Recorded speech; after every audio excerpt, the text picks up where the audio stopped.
Ladies and gentlemen, good morning. Good morning to everyone across the Northern Territory, wherever you are today. Today is the last of our weekly series of our live Q&As. We've decided to move in future to topics as they're relevant, as they're meaningful, to sort of nimbly adjust and also to find people's schedules. Today we've got some terrific speakers, and one of them is still getting online as we speak. We have the NT Chief Health Officer, Dr. Hugh Heggie, who will be joining us shortly to walk us through where we're at in stage 2, where we're moving towards in stage 3, and I'm sure there's a lot of questions. Certainly we've got a lot of questions that you've already provided that we'll be looking to ask. We have joining us today Tony Cornby, the Executive General Manager of Marketing for Tourism NT. We have the General Manager of NT Major Events Company, Tim Watsford, to talk us about what's planned, knowns and unknowns around events ahead of us.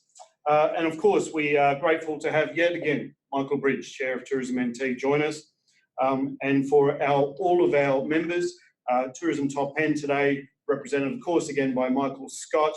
We have Patrick Bedford for Tourism Central Australia, Chair of TCA, and we have the CEO of Hospitality NT, Alex Bruce. I'd also shout out to all of our associated members who are on this call, whether you're a member of Litchfield Tourism Association, East Arnhem Land Tourism Association, Katherine Tourism Group, Darwin Central Waterfront Retailers Association. Welcome to you all. Today I think will be some key parts here for one of the most, I think, meaningful conversations that I think a lot of us have been now thinking about, and that's the journey moving forward. I'd also do a quick shout out to Daniel Rochford, who's joined yesterday at Tourism Central Australia as the General Manager of CEO of TCA. Good morning, Daniel. Good morning, Glenn. Great to see you.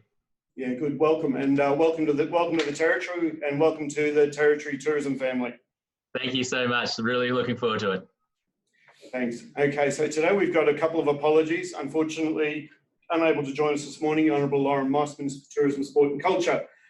Busy in a cabinet meeting. We also have Andrew Hopper, who has another task force commitment, and we need him at those on behalf of tourism. So understandably, Andrew Hopper can't join us this morning. A quick reminder to everyone that for the purposes of these meetings to be open and frank and to be able to share some real thoughts, we ask everyone to consider that this meeting's held under a Chatham House rules process, so that participants here are free to use the information. This is designed to help you work in your business and understand your path forward. But we do ask that neither the identity or the affiliation of any of our speakers today, nor that any other participant can be revealed. So this is really important. I feel that we have at times our media friends, and thank you very much for your interest in tourism and your support of tourism. But we ask you to also appreciate that today is very much an off-the-record discussion directly with our tourism industry, and it's not for public consumption. This is how we're able to ask those questions that businesses so desperately need some advice and clearance on.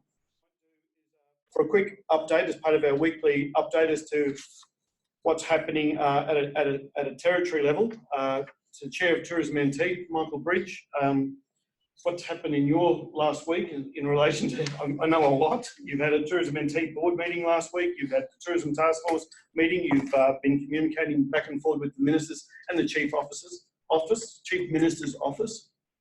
What updates and things are you able to share with us? Yeah, thank you, Glenn. And another busy week. Hopefully a few people saw us out there just trying to test the water with regards the borders opening, and really just trying to push the envelope there and try and get a level of surety and at least a level of stake in the ground where people can start planning. I still feel that 1 September is probably the best bet, whilst it's probably a bit further out than what we'd like. One of the challenges we are finding amongst the industry, even amongst our agency, as well as the task force, is that balancing of giving us enough time to get marketing out there, particularly in the domestic markets, in the East Coast markets, versus opening our borders. So, there's still a strong chance, I would say, of 1 August. I would say a very slim chance of 1 July, and we are desperately hoping that it won't be post 1st of September. So we look forward to Dr. Heggie's views on that when he joins us. As Glenn mentioned, we had a full commission board meeting last Friday. We've had a number of briefings with our Minister and the Chief Minister. The task force has formally come to an end. We're finalising that paper.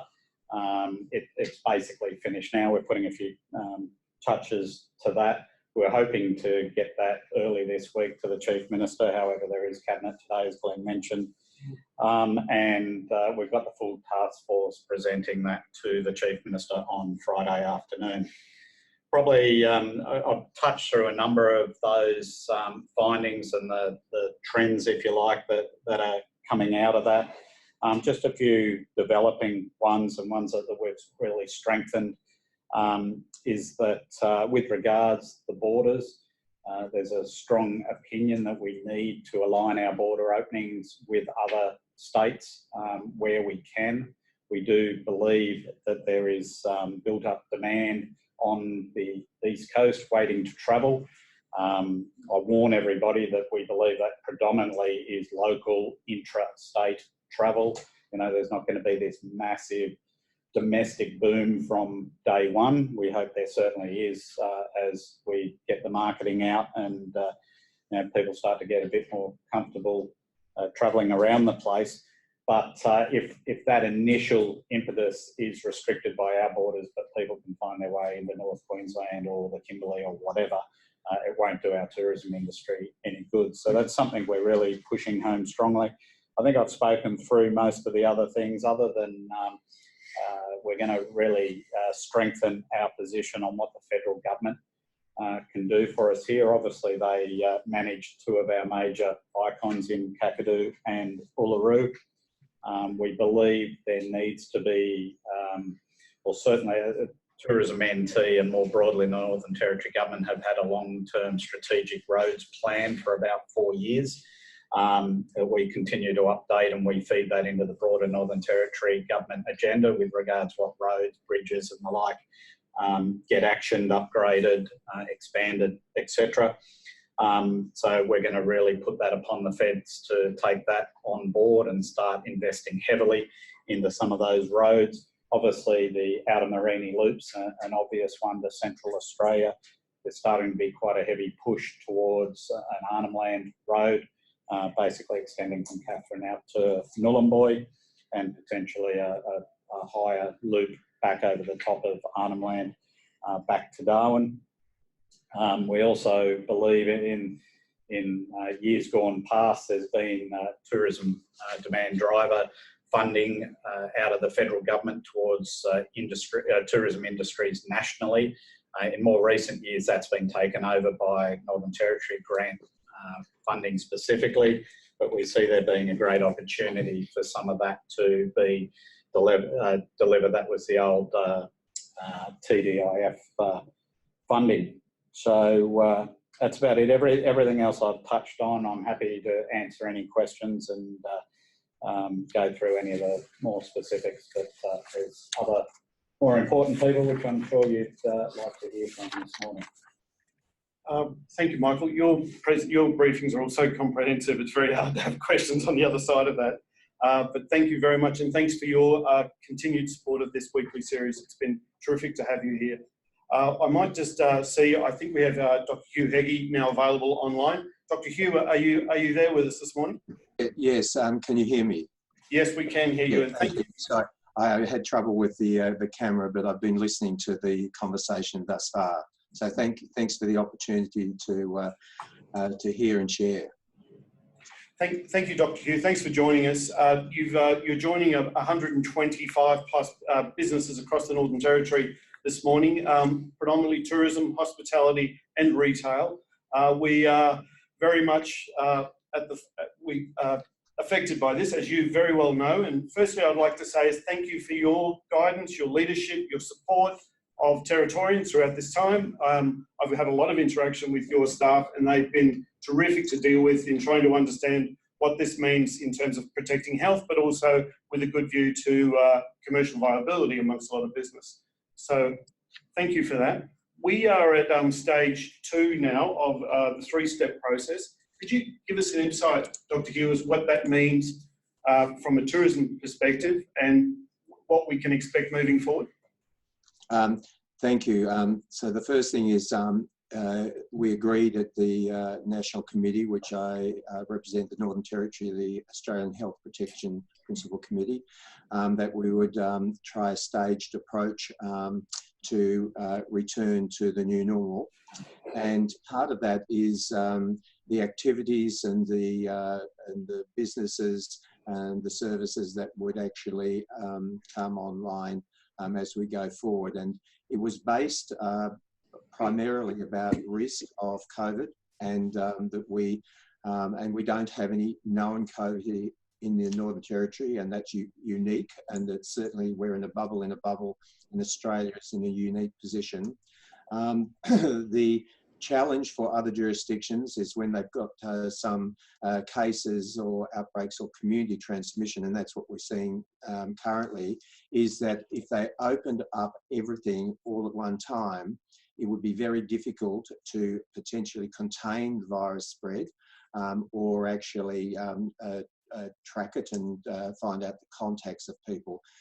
We have achieved what we have done with a team, and that's a national team that reports to National Cabinet, and our local team, we've kept the territory safe and no Territorian lives lost.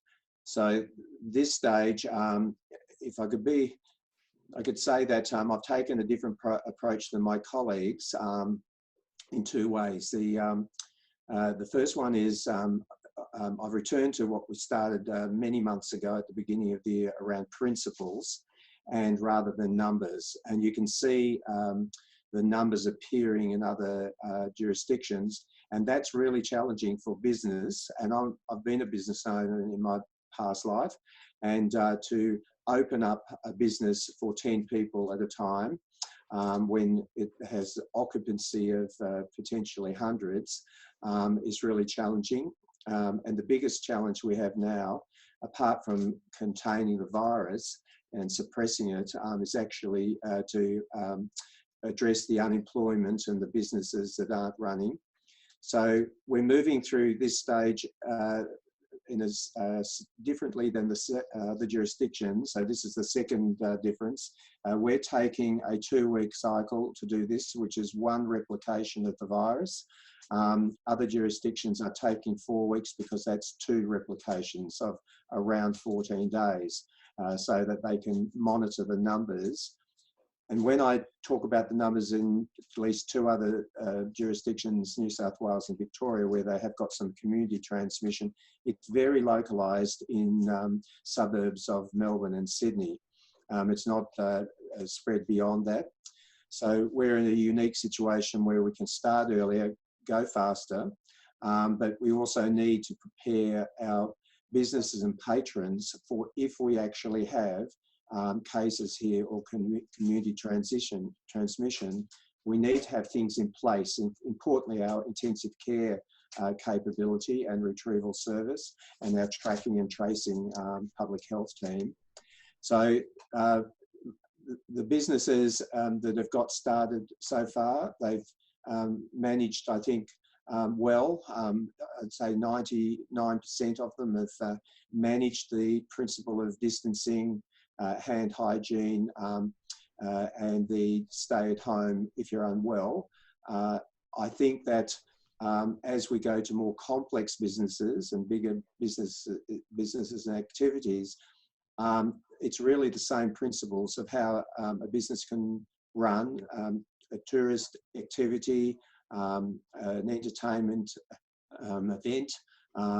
Outdoors is much safer, it seems, the evidence that we have now. So there's a lot of activities that occur outside in the territory each year. Short encounters, less than 15 minutes, seem to be safe. Longer time spent with people you don't know outside your social network, that increases the risk. So at the moment we're going through fairly quickly to the bars and then the nightclubs and a whole lot of other activities, the mass event, the major events, they need more complex planning. So the issue for me is, as we particularly not so much in tourism, it's more in hospitality, going to bars open, how patrons, they have to own some of the responsibility for behaviours, staying in their own network, hand hygiene, don't go out, stay at home if you're unwell. I think that because it adopted the principles, then we can see a territory occurring, getting back to the new normal fairly soon. The borders, that is a complex issue because it's decided by First Ministers and the Prime Minister. Although there's a lot of posturing, I think there's indeed a need, a commercial, a financial need, a workforce need, businesses that have to survive, to have the borders open to allow tourism that occurs within Australia at least, and maybe other travelled corridors.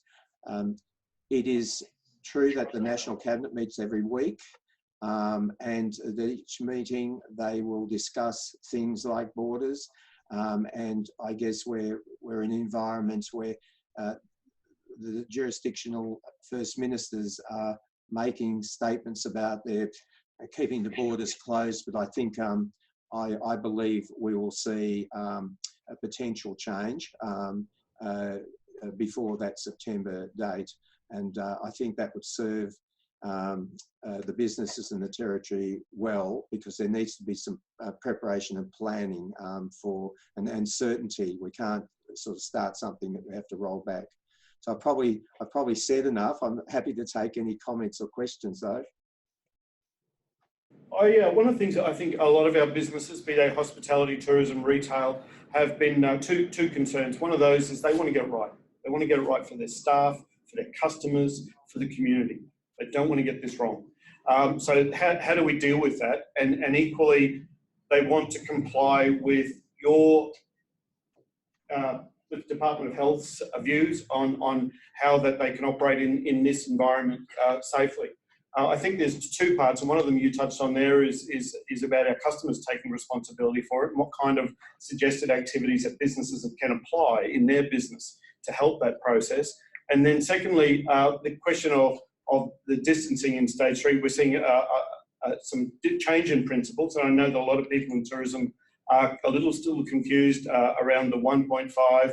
We know that we're not in a 4 square metre rule anymore. So if you give some insight as to what your advice would be as to how we deal with our customers. And the second one is that approach to the 1.5 in distancing. Yes. If I could say, first of all, that the 1.5, based on evidence that droplets fall to the ground within about 10 seconds of a sneeze or a cough, that if you have distance between you and another person where you're facing them directly, and particularly if you're in close encounter for a longer time, then that increases the risk if you're close. So around 1.5, it mitigates the risk. The posture is important. The 4 square metres is really for indoor spaces. Was Professor Brendan Murphy describing to National Cabinet, the space around that's around 1.5 is around 4 square metres. So that's sometimes used to define density of patrons or customers within a particular setting. So I guess it's and I'm going to say this, that it's an educative approach, both education and support to businesses of what they could do and suggestions of what they might change. But also, I think very importantly, it's education of our community and things like signage, having hand sanitizer available or hand washing available in front of them. And having markings that allow ingress and egress or workflow. Very importantly, what you stated though is protecting staff in the same way. because they're going to have multiple encounters. So whilst we don't have any COVID in the Northern Territory, it's a preparation for if we might in the future have it. And we've seen second waves in other countries that had first early done quite well. So to me, it's about thinking about the layout of the business, the way the business runs, and if I could say that things like a statement of commitment to patrons or customers, where they agree to follow the principle of the distancing, where they agree to use hand sanitizer and hand hygiene, cough and sneeze hygiene, and they agree not to participate if they're unwell. And whilst it's difficult, very difficult to enforce this, I still think the education component of this is paramount. Yeah, okay, that's good advice. Hospitality, you've lived through this for the last week and a half. What questions do you have, Alex, and or any findings that you can share in terms of this challenge of dealing with our customers and getting it right for our staff and our customers and our brands? I do want to thank Hugh, Dr. Hugh Heggie, and acknowledge he's not wrong in terms of the principles that he's outlined up here that have allowed businesses to operate as opposed to the hard and fast 10 people or 20 people rules that are existing down south in our industry. It is very much appreciated. Of course, there's a lot of grey there to then sift through, and environmental health has been working through some of those unique scenarios case by case with us. You know, pool tables, dart boards, everything got thrown up as questions for environmental health all of a sudden. So I did want to acknowledge and confirm that from industry's perspective, what Dr. Heggie just outlined is absolutely been the case and has been appreciated up here from industry. It did allow a lot of people to get off their couch and get back to work, and that is very much appreciated. Look, going forward, we think that the goodwill of the patrons is critical for this. You've got venues, you've got businesses that will abide by the rules by and large. You'll have isolated incidences where patrons or venues don't abide by the rules, as we've seen over the weekend, but the vast majority of the public and business want to do the right thing.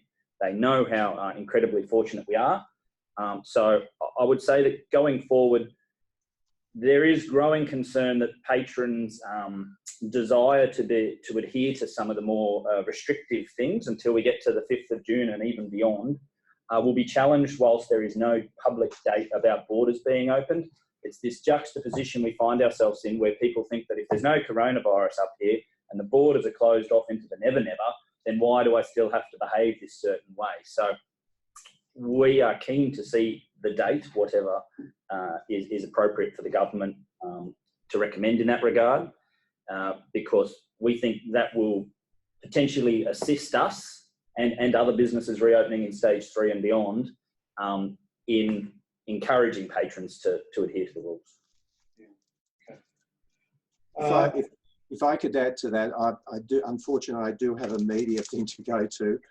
If I could add to that, I think that partnering with hospitality has been a really important thing, because it has been a journey, and it's been a very quick journey.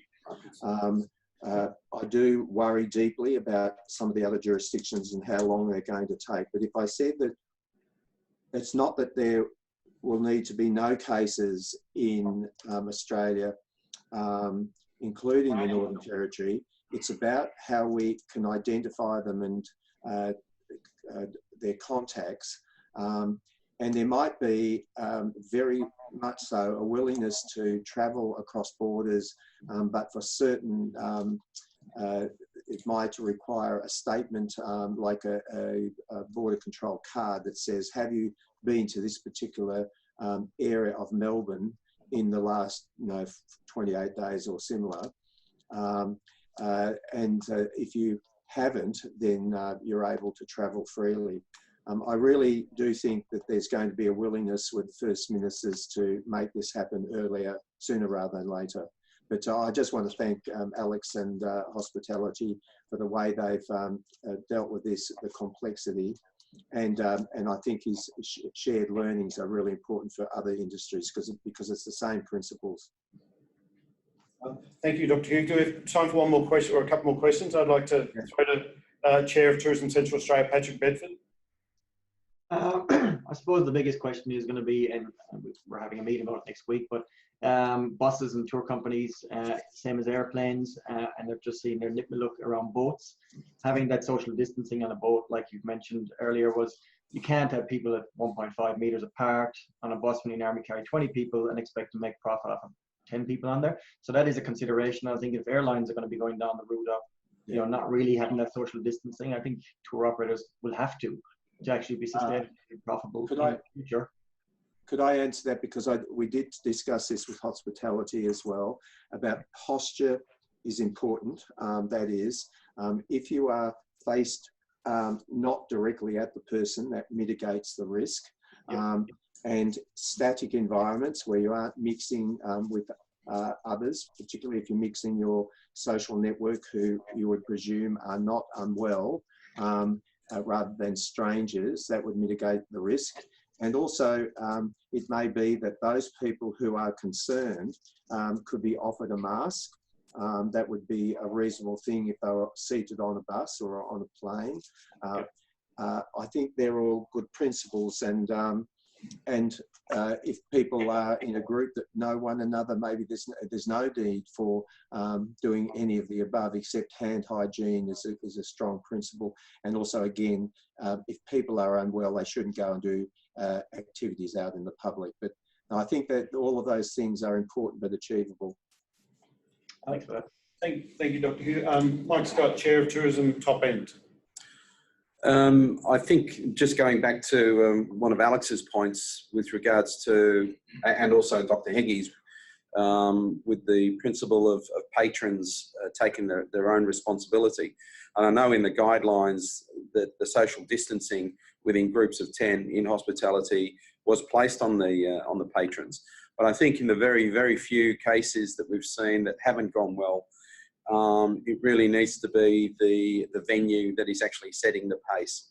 If you walk into a venue that isn't, that doesn't seem under control, isn't being managed, and basically flaunting their own responsibilities, you'll find that patrons will actually follow.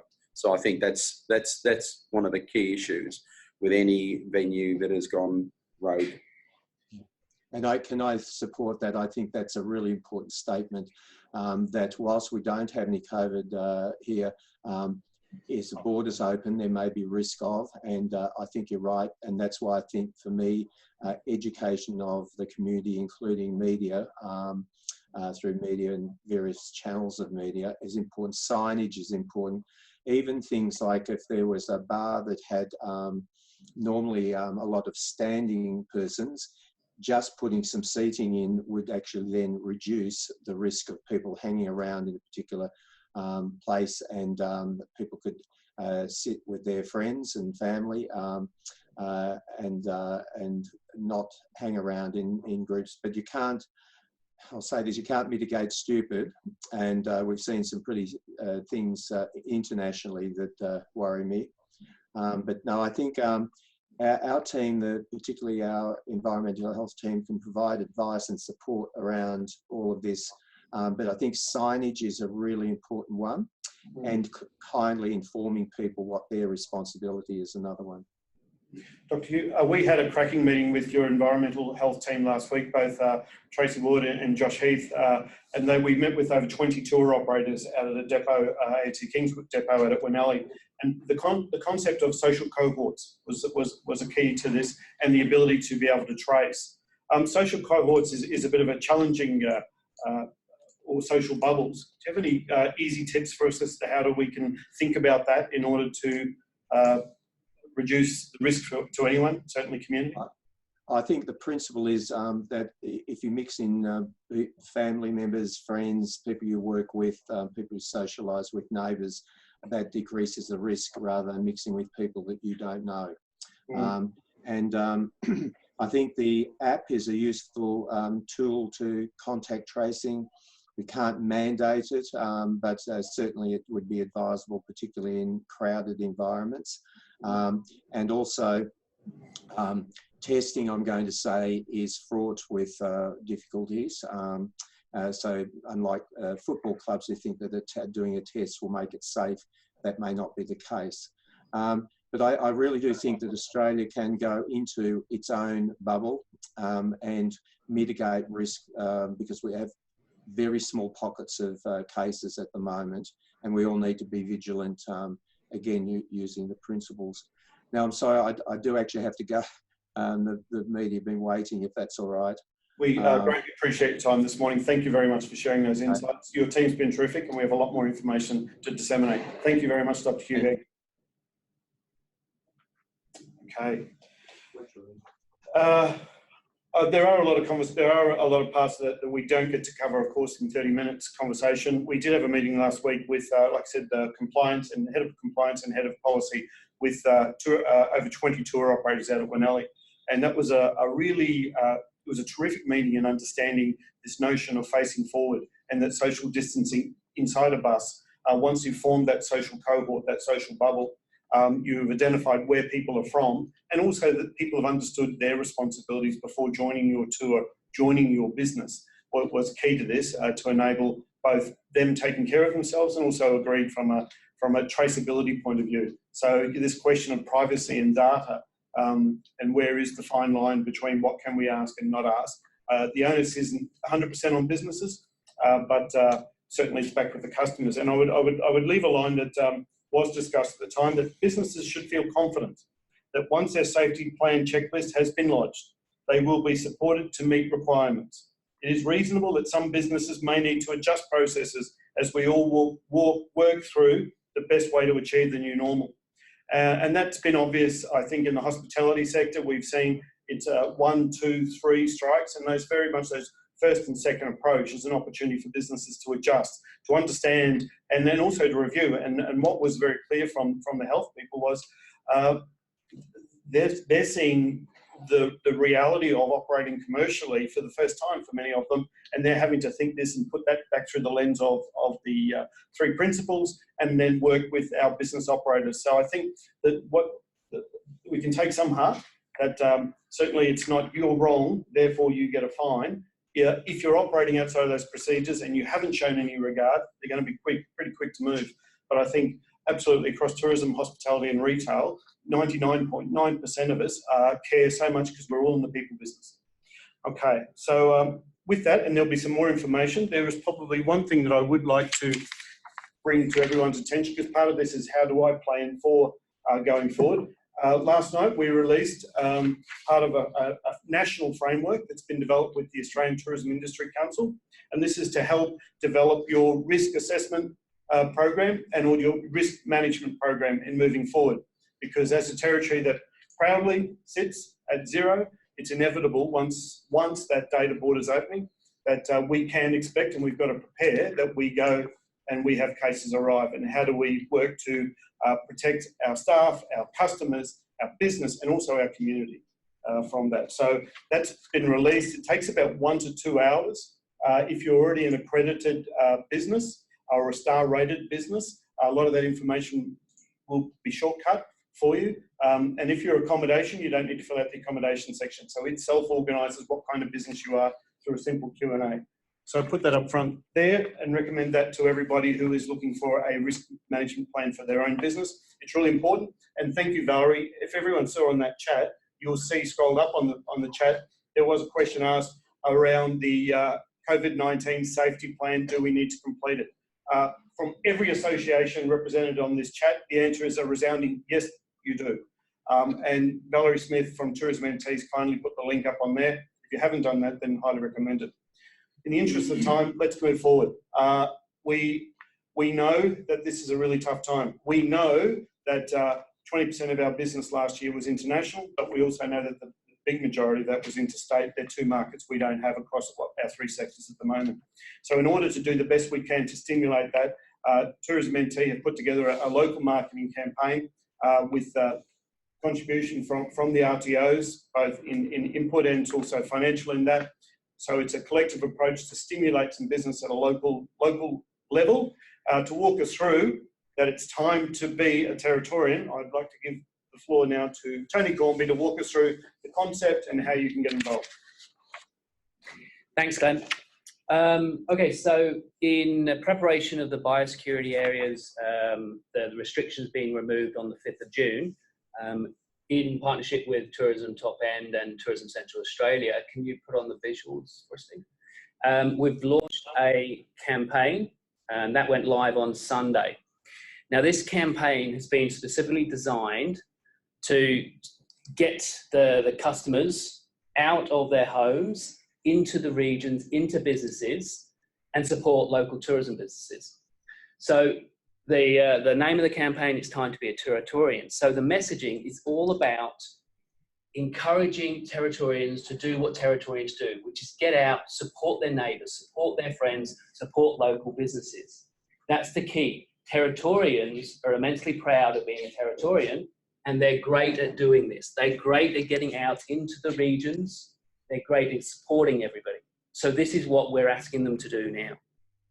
It's never been a better time to be a Territorian, and this is what we're going to put through all the media throughout the Territory for the next few weeks. So TV, print, social, digital channels will all have encouraging messages to get people out and about. Now, this is the first in a sequence of activities we're launching in market. So when further restrictions come off, when further announcements are made, we'll launch more activity into the market. Now, how can you get involved? Make sure, update your ATDW listing. Now, those ATDW listings are spread not just across the Territory, but across the country as well. So make sure they're updated every time your business changes tack in any way, shape or form. Update your listing through BookEasy. So if you're a member of Tourism Top End, Tourism Central Australia, go on and make sure your product listing is updated. And if you can, make sure you think about the local consumer rather than maybe the interstate or international that you may have done previously. And of course, make sure you get your pictures, any social tags that are prominent and included in your social posts. Make sure that you're posting about your business and that TCA, TTE and ourselves can pick that up and share it wherever possible. So that's the first phase. Like I said, we've planned to do other phases moving forward as further announcements are released. But please make sure that you look at your business, that you try and build that demand as much as possible in this sort of downtime in lieu of those restrictions coming off. And then we'll back that up with campaigns as much as we can moving forward. Thanks, Dan. Terrific, Tony, and thank you very much. I think you can see in that if you think through those taglines, Time to be a Territorian, and get out and enjoy Katherine, get out and enjoy Alice Springs, get out and enjoy the history of Darwin as you move through, get out and spend some quality time. It's time to be a Territorian and enjoy Litchfield. There's a whole range of different applications that businesses can and regions can use in this, and thank you, Tony, for putting this together. I know your team's been moving really quickly with various scenarios and had to adjust this quickly. And I think one of the challenges having to align this with the 5th of June opening.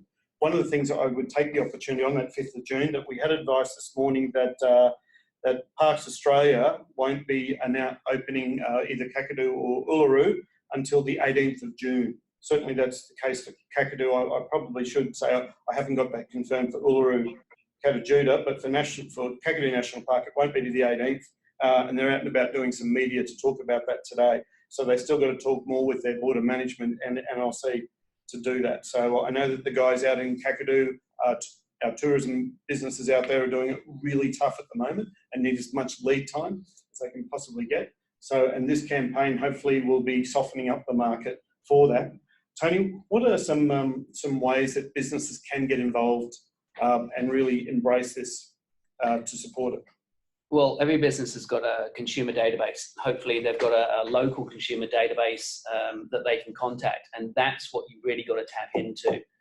Talk to your contacts, talk to your current consumers, and make sure they're aware of when your business is open, what new restrictions there may be in your business, but really just encouraging people to come visit, get out in the regions, get out into the local tourism operators and spend the money, because that's where it's needed. Social is probably the best channel to do that. So really find those areas of your business that can be aspirational, that can be really appealing to a local as they are to interstate customers. Terrific. Thanks, Tony. Patrick Bedford, do you have any questions from Tourism Central Australia's perspective that you'd like to ask, or members that have fed back any questions to you? Not at this time. Not at this time, Ben. I'll take the opportunity for Daniel. Do you have a new on board with some new fresh eyes? Anything? Yeah, thanks, Glenn. Firstly, congratulations. It's my second day in the role. So, I had the opportunity this morning to talk to ABC Radio and Dan and Alice, and certainly spruiked up the campaign. And looking from some of the comments we've received this morning, people are already asking about that to our operators. So that's a very positive sign. And we're very keen as Central Australia to support this in partnership with TTE and Northern Territory Tourism. So let's get behind it. And I certainly encourage and echo the comments about all our operators. This is a great opportunity to leverage this campaign, and let's get behind it. Mike Scott, you've been spending a fair bit of time having a look and considering what's going on there from an operator's perspective, member's perspective, in the top end. I think a lot of this is a work in progress. It's great that we've launched something to bring home to Territorians. This is not our home improvement scheme, but it's certainly inward looking, and I think as TNT get further into it, and as things further develop with regards to any other initiatives, any other incentives, I think things will become a bit clearer. Righto. Terrific. Tony Cornby, thank you very much. Thanks to your team. Just a quick question. We've got our Tourism NT representatives all around the world. Some of them in some of the hardest hit spots that are going on, must be going through an horrendous time that we in the Territory couldn't begin to imagine. I know you've been in contact with them. How are they? And what are your thoughts around what's the activities from Tourism NT from an international perspective, understanding that that's a long way off? Yeah, we've got international representatives in most of our major markets. Obviously, some are doing it better than others, but they're all keeping their heads up, keeping their chins up. They're all very supportive, and they're still acting in the best interests of the Territory. So they're still getting stories out, those aspirational, dreaming stories about the Territory. They're still being put out into the media in their home countries. They're still talking to trade in their home countries. They're still keeping the key distribution partners up to date, and they're working with Tourism Australia to plan for recovery in their countries when those flights, when access back to Australia can kick off. So we do still have a presence. It's very small in those markets still, but that presence is very active. And of course, their love for the Territory really shines through the work they do in those countries. There's some that have been stood down within their wider agency group because work has dried up, but that's the same for those countries as it is for ours. So we do stay in contact. We do try and keep them up to date as much as possible. But if you've got any contacts in those markets, please do the same. I know they're really appreciative of hearing from us and hearing about local businesses and how we're bouncing back in the future. Terrific, Tony. Thank you. And I commend to everybody, it's time to be a Territorian. Get behind it. More people can get behind it, including your social media, include those taglines. The creative assets are available. So please reach out to the marketing team here at Tourism Top End or at TCA or of course across at Tourism NT to see how you can include that and leverage this campaign to you don't have to be spending money, you don't have to be doing advertising, you can be doing some great posts. And also there's some of those assets that are available to you to download and put into your Instagram, put into your Facebook feed, get out and do a TikTok dance in a great space and see how you can promote that it's time to be a Territorian, because we together need the biggest push we can in order to get Territorians travelling out and about. One thing that certainly has the captive interest of all Territorians and we desperately love is our events. Events have been, as the arts industry have been, also greatly affected. Events are not only an industry in themselves, but we know that they're a vital part of tourism. And it's great to have today Tim Watson, General Manager of NT Major Events Company. A lot of your work, no doubt, Tim, was brought to a grinding halt, as it was for the 120 participants on this call right now. There have been some releases. We have talked about some of the major events that your organisation does a tremendous job on. Can you able to give us some updates, some dates? I know dates have moved. What events at the moment are you're working on? And I think we have a bit of a chat around what does that mean in terms of spectators? But there's a lot of knowns and unknowns, and it's great to have the unknowns as well as the knowns. Tim, thanks for joining us.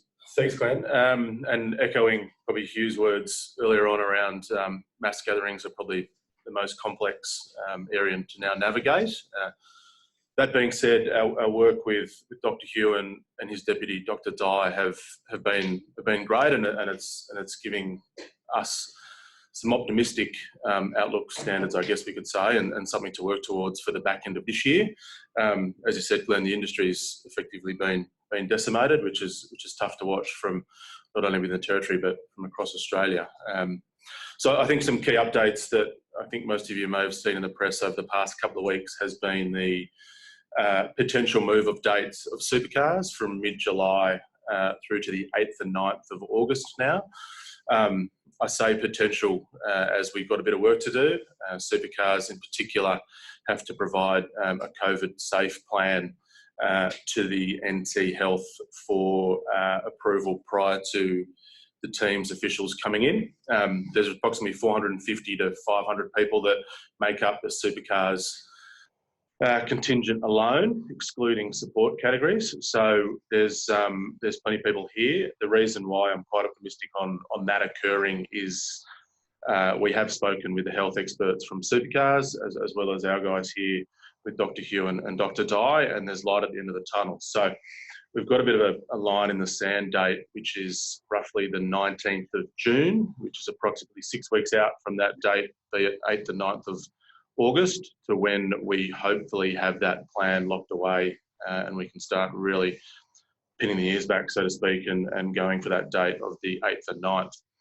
I should also touch on crowds. At this point in time, it's an economical decision for us to stand that event up to what we have seen before from a crowd participation perspective. And that's purely on the fact that 46% of our revenue is driven on an interstate crowd. That being said, we're keeping a really open mind. I'm confident that we can have crowds in some capacity. It's not going to be the event that we've seen years gone past to the point where support categories aren't even going to be there. So the supercars will be there, I guess, solo, which obviously revises our gate opening times down from almost 12 hours to probably 4 or 5. So there's plenty of detail to come out, guys, but I think that date of 8th and 9th I'm really confident that we'll have something in play. Coupled with the good news we heard this morning around borders, we might have to pick up a couple of people from interstate as well to attend that event. From a distancing perspective, really challenging. I'm not going to shy away from that. We don't have a plan here as I sit and talk to you today. We're watching how bars and clubs in particular are managing the next couple of weeks. The inclusion of alcohol obviously hurts the piece around social distancing. That being said, I'm pretty optimistic that we're going to have crowds at 8th and 9th in some capacity. From the remainder of our calendar perspective from this year, we were really lucky to move quite quickly and early on around finding some dates later in the year that gives us something to work towards, and we're still confident that we will have events at the back end of the year. And I think in chronological order following supercars, we've got the Red Centre Nats in early September, which at worst can be a Territorian event. North of 500 entrants came through Red Centre Nats in 2019, which obviously stands up in itself to be a good event. And they're from all across the territory. Shortly following is the revised date of Parchima, which is September 11th.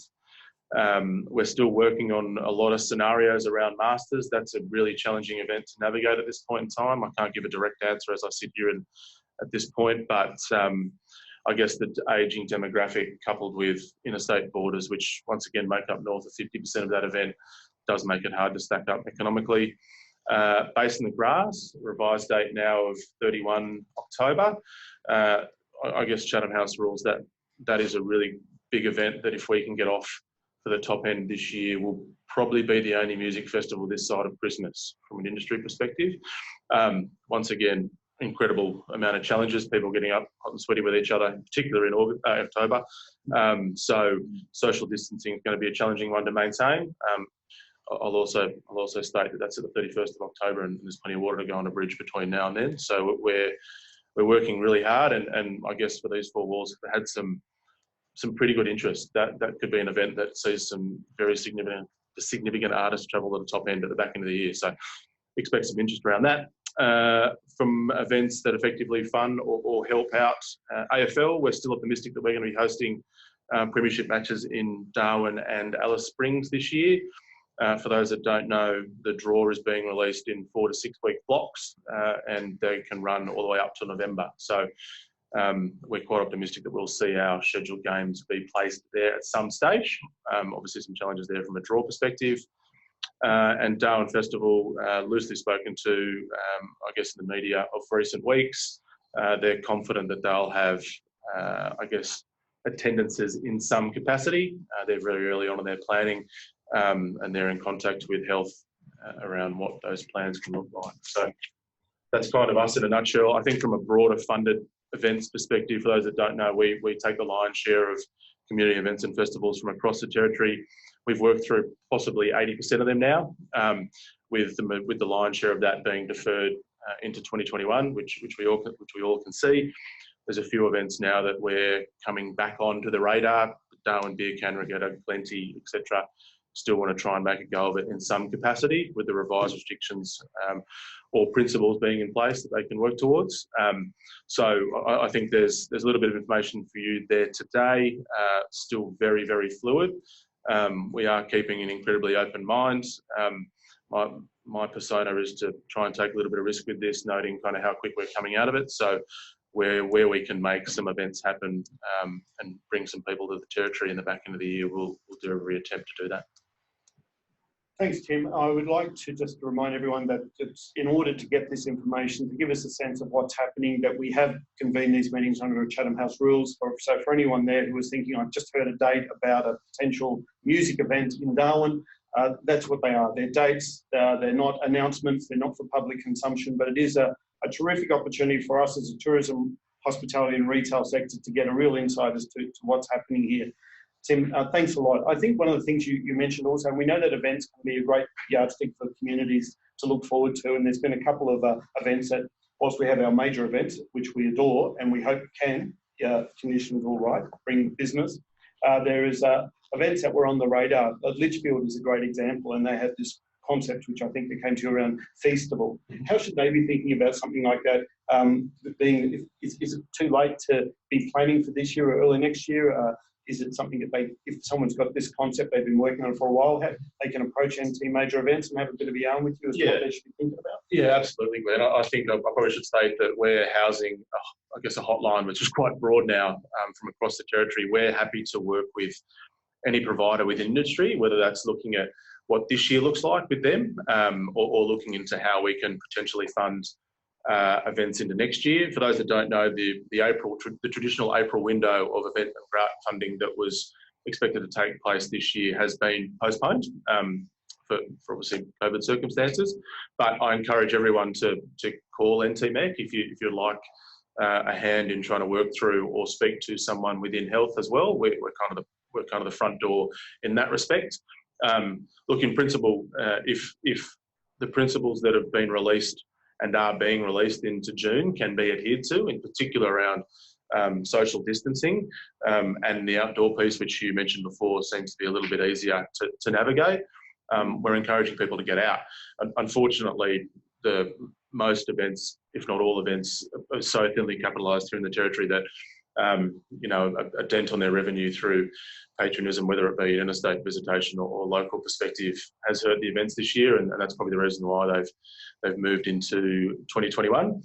That being said, the discussion is hibernation, not disappearance. So that's really encouraging to see that we'll bounce back really hard into next year's season, so to speak. But we're also saying where possible, our wet season's still open for business too. So if there is an idea that, we're happy to try and entertain around our traditional low seasons this year, we're all ears. Pick up the phone. We're only a call away. Terrific. Today, Tim, you shared with us some dates here. Rachel's just asked a question for a fluid calendar of dates from NTMEC so that people can start moving that. Would it be possible, as there are dates that we can say there's a tentative date announcement that we can share out with our members so they can? Yeah, and all the dates I've mentioned here today, guys, are in the public domain except AFL. So I'm happy to flick that through, Glenn, to get out kind of where we're sitting at this point in time. And as information comes to hand, or as we lock away our plans, we'll no doubt share with industry to make sure that everyone's lined up. Tim, thanks a lot for joining us this morning. I'll just do a quick whip around and in this encapsulate if there's any questions. Probably start with yourself, Alex Bruce. Is there any questions you might have for Tim? And this being our last of the weekly live Q&As. Thanks, Glenn. Look, I did want to take the opportunity to thank TCA and all the other associations, but particularly Tourism Top End, Michael and Glenn, pulling this together. Even just remembering back 6 weeks ago where we all were. It's been incredibly valuable for me and for us to be united throughout this. So thank you everyone for your attendance. Now that that's done, I do want to touch on borders a little bit. Look, we're not in 2 weekly cycles, we're in 3 weekly cycles, and it does concern me that simple maths doesn't seem to count for anything anymore. A bubble that is 1.5 metres away from another person, accounting for those 2 bubbles, is 1.77 square metres. So 2 square metres should be the rule, not 4 square metres. It is ridiculous. One of our guides was online yesterday for 3 hours before it got pulled back down again because 1 per 4 square metres had reappeared its ugly head, which effectively meant nightclubs can't open. So that's now being worked through, and we hope for a more pragmatic outcome. But we're in the fight of our lives at every step along this journey at the moment. And yeah, look, I do sense that the opportunity for the amazing story about the territory being safe is at risk of being overrun by the rest of the country, and we lose that opportunity if we don't fix our borders soon. And my preference would be July. You had Greg Hunt today, whilst we're here, come out and say there has been, let me quote, no Commonwealth recommendations in favour of closing our borders, no National Cabinet recommendations in favour of closing our borders, and importantly for Dr. Hugh and his committee, no medical expert panels in favour of state border closures. I think this is moving really quickly, and it needs to move quickly. If we continue as a jurisdiction to keep our borders closed for too long, we're going to leave a very bitter taste in Southerners' mouths. I already saw a lot of media down there on the weekend about, oh, it's all right for them to take our GST money, but not our caravans. So I just leave that with everyone. We've got to keep pushing. We've got to keep advocating. Borders, borders, borders. Thanks, Glenn. Thank you, Alex. Patrick Bedford, TCA. Yeah, look, it's going to be a very interesting road ahead, I think. And one of the big things, I think, is we're a slow road back to April next year. And for you guys, probably May next year, which is when the seasons are going to kick back in, really. I'm very interested to see what's going to be left on the other side of this experience, as in through summer. My concern is what if a lot of operators don't open up and attractions don't open up in the next 3 or 4 months and people do start coming, what experience is going to be here for the Southerners when they get here? So that's going to be an interesting thing. Businesses are looking at their actual profit and loss and going, I can't afford to open right now. I need extra funding to actually keep the doors open. If we don't get that, it's going to be a very, very bad image the territory paints of what's actually available here when people do come up. So, it's the sooner we can get the borders open, yes, it's great, but what will be open when they actually get here is the question I kind of have, and will be interesting to see from a lot of operators, a lot of retailers, a lot of attractions who will actually be here and open when they get here, because it's a tough one. Thanks, Patrick. We've certainly, there's a lot of rigorous views being formed around this. I'll throw to Mike Scott for some comments from a TTA perspective. I'd actually like to just revert back to one of the questions that came in on the Zoom group chat, which I thought was quite relevant with regards to the difference between opening in August and September. I'm not quite sure whereabouts it was, but in essence, the writer was basically saying that the difference from an industry perspective, I think it's, there we go. Yeah. Ben Reichstein, to everyone, it basically says, thanks to Dr. Hugh. It goes without saying, but even opening the borders on the 1st of August, as opposed to the 1st of September, will make such a huge difference. Many of our customers, Drive Market, are telling us that they will still travel north if allowed by the 1st of August, but the 1st of September is too late. A mere 30 days would make or break so many tourism businesses. And I think that's a very, very relevant point. I'm sorry, I'm stealing someone else's point, but I think that so many businesses will be thinking in the same way, that by the time, if we start cranking in September, the season's well and truly gone. August, well, we all still think of August as, as the Darwin Cup and numerous other local events. So timing on border opening is essential. Yeah. Michael Bridge, you've both from a tourism task force perspective, Tourism NT as chair of that, but you've been in the media, you've been talking about the need to establish a date, the need for planning, but also to reflect on this conversation that we're having in closing now. Do you have any more thoughts to add to that? Oh, look, I think it's obvious to say we want the borders open as soon as we possibly can. I would just caution business who thinks we are going to bounce. This is going to be a slow road back. And my big concern is that we emulate what's happened in the hospitality industry in the recent past, where everyone opens and it's a great first night. And then the next day, people are either reclosing or limiting hours. Landlords have taken the opportunity to charge full rent again, and all those benefits, and I say that with a grain of salt, obviously, that have been built up, including significant government support, they're running out in the near term. And I have real concerns about people opening up because the borders are opening, and opening up in an unsustainable environment. And that's always been my biggest concern. That's not to say I don't support early borders, but we all in the industry understand and appreciate the value of marketing. We haven't had that opportunity domestically. We believe we will in the next couple of weeks. But, again, obvious to say we need these borders opening. We can't have the amount of revenue loss, about $7 million a day, from our industry into the coffers of the Northern Territory economy. Other than that, just a huge thank you to TTE for hosting this, TCA for joining us. Welcome, Daniel, and thank you, Patrick. Thank you to everyone across the Territory. We will get there. It is going to be a hard road back. We do have a supportive government.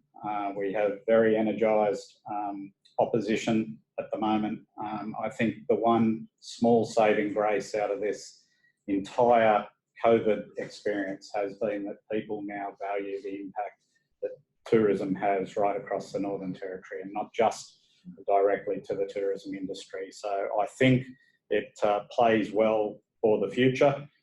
We're just got to make sure we're all part of it. So thanks very much, everyone. Thank you, Michael Bridge. Thanks for your comments. And to be clear, this is the end of our weekly series, but we will be looking to, as need presents itself, put out and use this forum wherever possible to focus on specific topics and enable us to work through stage 3 and beyond, whatever that date is. We know that we've got to get ready. A couple of last minute plugs, if I could. The COVID Clean Practicing Businesses module through Quality Tourism Framework or Australian Tourism Industry Council is now available. That's available complimentary. It does take a bit of work, but important to have as part of your risk management. Guidelines for tour operators stage 3 will be being released shortly. And this is important for a lot of our conversation earlier.